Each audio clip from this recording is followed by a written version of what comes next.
Everyone, good morning. তোমরা কেমন আছো? অবশ্যই ভালো আছো, কিন্তু আমি ভালো নেই। অনেক ব্যাক পেনের সমস্যা সকাল থেকে। তো এই যে দেখো, তোমাদের ভাইয়া নাস্তা রেডি করলো, চা বানালো, আমি এটাই উঠে খেয়ে নিলাম। কি করব, অনেক অসুস্থ আমি। যাই হোক, চা তো আমার লাগবেই, দেখতেই পাচ্ছ। তারপরে চলে আসলাম রান্নাঘরে রান্না করার জন্য। তোমাদের ভাইয়া সব গুছিয়ে নিয়েছে, রান্না করবে, আমাকে রান্না করতে দেবেই না। তো আমি এক পর্যায়ে জোর করেই রান্নাঘরে চলে আসলাম। এই যে আমি এখন তেলাপিয়া মাছ হলুদ লবণ ময়দা দিয়ে মেখে নিচ্ছি। মাছের ভিতরে ময়দা দিলে হয় কি, মাছটা ভাঙে না। তো আমি ভালো করে মেখে নিয়ে চলে আসলাম ভাজার জন্য। তো তেলের উপরে মাছগুলো আস্তে আস্তে করে ছেড়ে দিলাম। তো দেখো, এই যে মাছগুলো ছেড়ে দিচ্ছি। তো এই পাশে আমার মাছগুলো আস্তে আস্তে করে হয়ে আসছে, তো আমি উপাস ফিরিয়ে দিলাম। তো মাছগুলো ফিরিয়ে দিয়ে আমি চলে যাব ভেন্ডি ভাজি করব আজকে। তো এর জন্য পেঁয়াজ মরিচ এগুলো তেলের উপর দিয়ে হালকা নাড়াচাড়া করে লাল লাল করে নেব। তো এই যে দেখো, লাল লাল হয়ে গেছে। লাল লাল হওয়ার পর ভেন্ডিগুলো ছেড়ে দিচ্ছি। তো ভেন্ডিগুলো ছেড়ে একটু হালকাভাবে নাড়তে হবে, আস্তে আস্তে নাড়তে হবে, যাতে ভেন্ডিগুলো না ভেঙে যায়।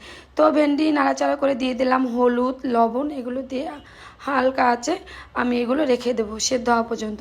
আর এদিক থেকে দেখো, আমার মাছ ভাজি হয়ে গেছে, একটা একটা করে তুলে নিলাম। আর বাকি মাছগুলো আমি তেলের উপর ছেড়ে দিলাম, এগুলো হতে থাক।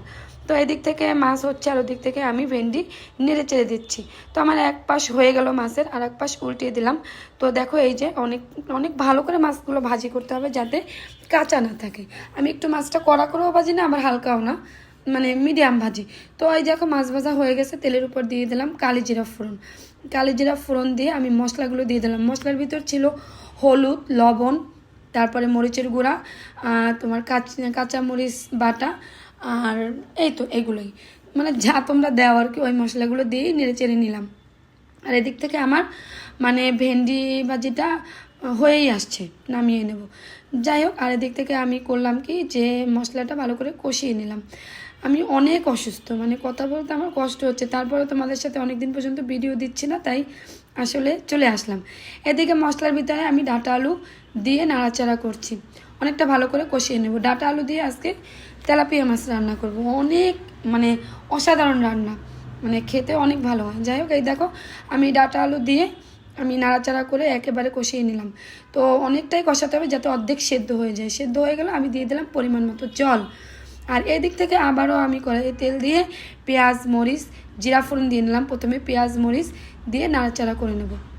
তাই দেখো, জিরা ফোড়নটা হয়ে আসলো, দিয়ে দিলাম পেঁয়াজ মরিচ, এগুলো দিয়ে লাল লাল করে ভেজে আমি দিয়ে দেবো পুঁই শাকগুলো। তো পুঁই শাকগুলো আমি ভালো করে ধুয়ে নিয়েছি। দেখো, এই যে আমি পুঁই শাকগুলো দিয়ে নিয়েছি। পুঁই শাকের ভিতরে অনেক পোকা থাকে, ভালো করে ধুতে হয়, কাটতে হয়। যাই হোক, আমি অনেকটা ভালো করেই কেটে নিয়েছি, ধুয়ে নিয়েছি। তো দিয়ে পুঁই শাকগুলো কিন্তু আমি দিয়ে দিলাম। পুঁই শাকগুলো দিয়ে হালকা করে নাড়ব, মানে অনেকটা পুঁই শাক তো পড়ে যাওয়ার ভয় আছে, এই আর কি। আমি পুঁই শাক খেতে অনেক পছন্দ করি। যাই হোক, এই যে দেখো, হালকা নেড়ে চেড়ে এখন দেবো হলুদ লবণ, হালকা একটু চিনি দিয়ে দেবো, আর ধনিয়ার গুঁড়া। চিনি দিলে শাক বলো সবজি বলো এগুলোর টেস্ট দ্বিগুণ বেড়ে যায়। তো আমি এই যে চিনি দিয়ে হালকা নেড়ে চেড়ে নিচ্ছি। অলরেডি কিন্তু জল বেরিয়ে গেছে শাক থেকে। এদিক থেকে আমার মাছ রান্নার জন্য যে ডাঁটা আলু ছিল ওগুলো সেদ্ধ হয়ে গেছে। আমি মাছগুলো ছেড়ে দিচ্ছি আস্তে আস্তে করে, যাতে মাছগুলো না ভাঙে। তো এই যখন নাড়াচাড়া করে দিচ্ছি, হয়ে গেল আমার মাছ।